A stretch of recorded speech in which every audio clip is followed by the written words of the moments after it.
thanks everyone for coming. I was asked to approached by Ricky to nominate him for a bit of a counselor for this term. I had asked him immediately what his platform was, what his objectives were, and the reason I asked him, I know who he is as a man. I know his character, the content of his character, and what he believes in. I just want to know if they coincided with what I felt to be true in my heart, and they were. He had explained that he wanted to tackle the hard issues, being drugs, addiction, alcoholism, how it's affecting our people, not only in our own communities, Montreal, but also urban and all sectors. He also wanted to address the drug and alcohol epidemic and the homeless epidemic that we see happening in our communities in all sectors as well, and how it's important to address these issues. Yes. Sorry, there's a distraction here. No, we're good. Hi, ladies. So his background. I was raised in the same community as him, and got to watch him grow up to be the man he is today. He competed in all sorts of levels of sports alongside myself and a few of our other community members, namely hockey, baseball, soccer. We excelled as best we could. I mean, it doesn't look like it, but I was a pretty good athlete at one time.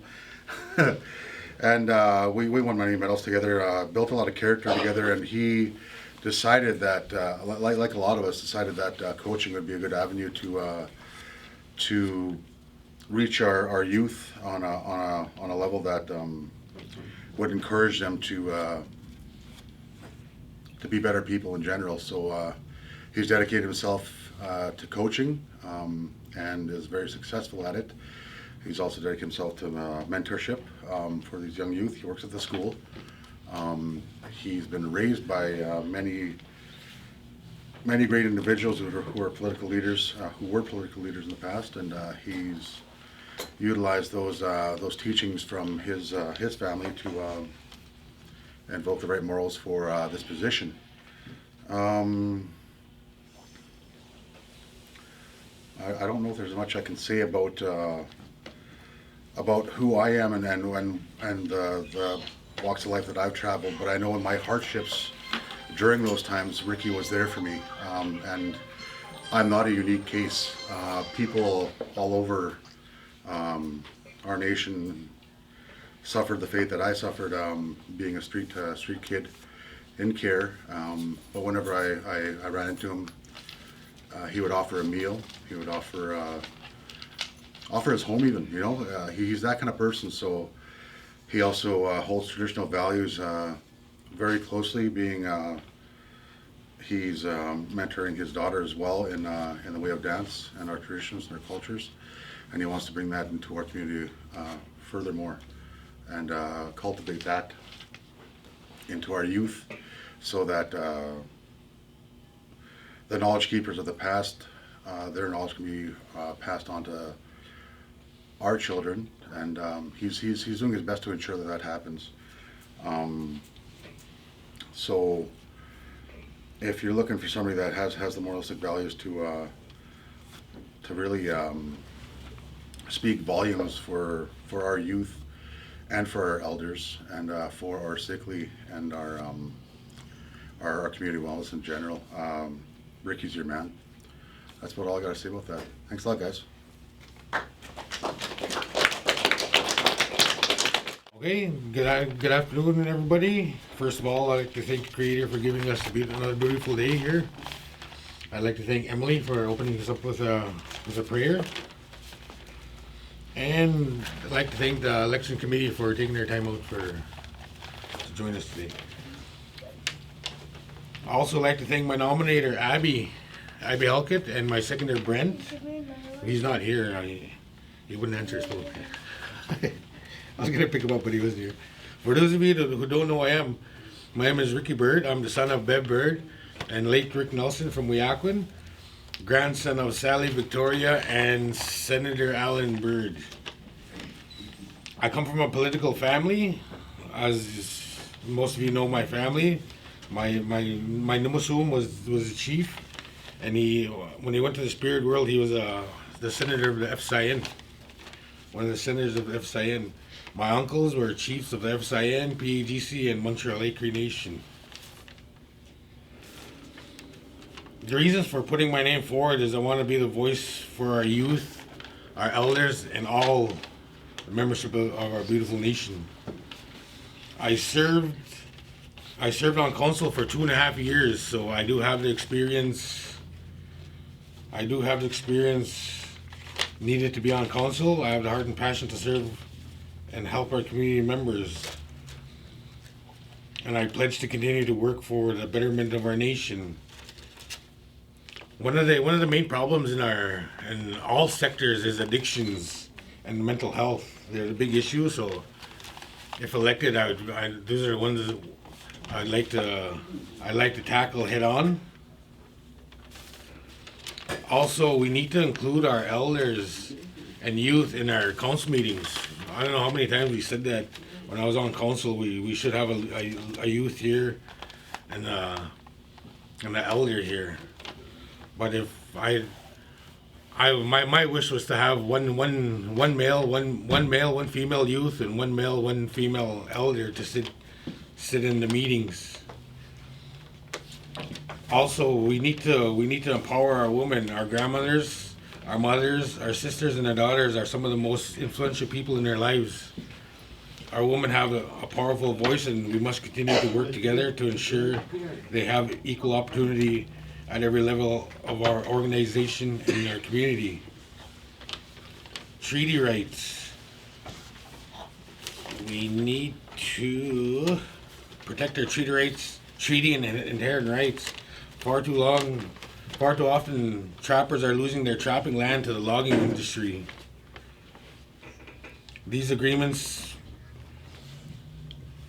treaty and inherent rights, indigenous rights have been dominant in our negotiations. These agreements provide foundations in our ongoing discussions and negotiations as we move forward to reconciliation.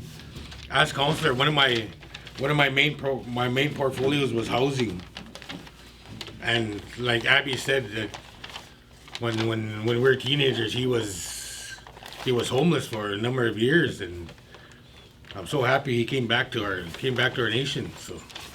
Right on, Ab.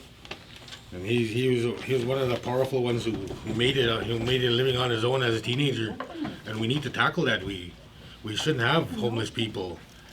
You drive through Tim Hortons, McDonald's, and you see our members, and that's disheartening. That's sad. They shouldn't be there. And as housing was one of my main portfolios, I was honored to hold it for the Montreal Lake Housing Program, and one of the before my term was ended, we implemented the BCR to support building affordable off-reserve housing. I don't know where that went. We did sign a BCR. They were gonna purchase a piece of land here to build houses for. I think it was for post-secondary students, like a housing complex.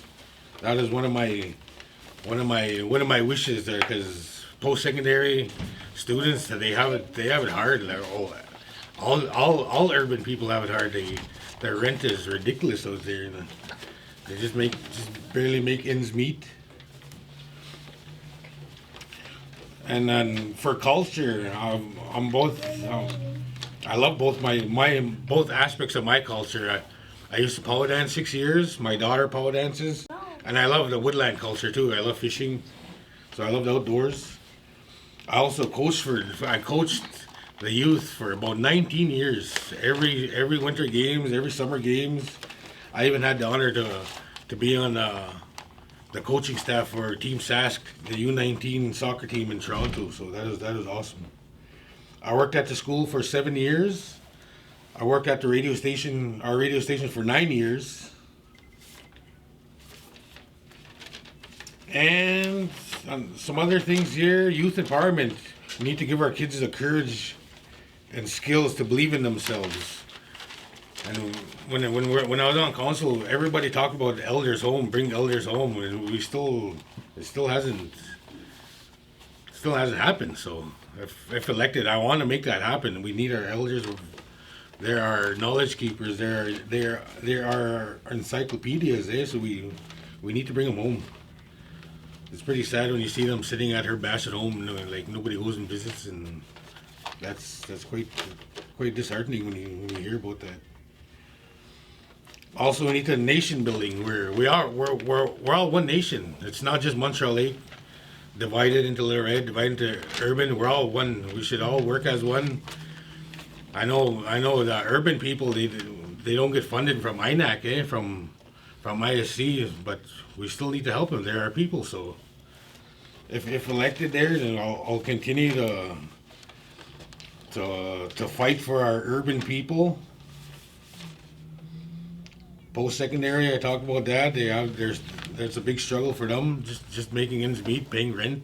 They can barely even provide themselves with groceries. And just in closing, I can't promise you everything, but I can promise you my 100% commitment to our nation and to our membership. So, on November 8th, online voting, and November 18th at the polls, I humbly and respectfully ask for your support. Vote Ricky D. Bird for council. Thank you.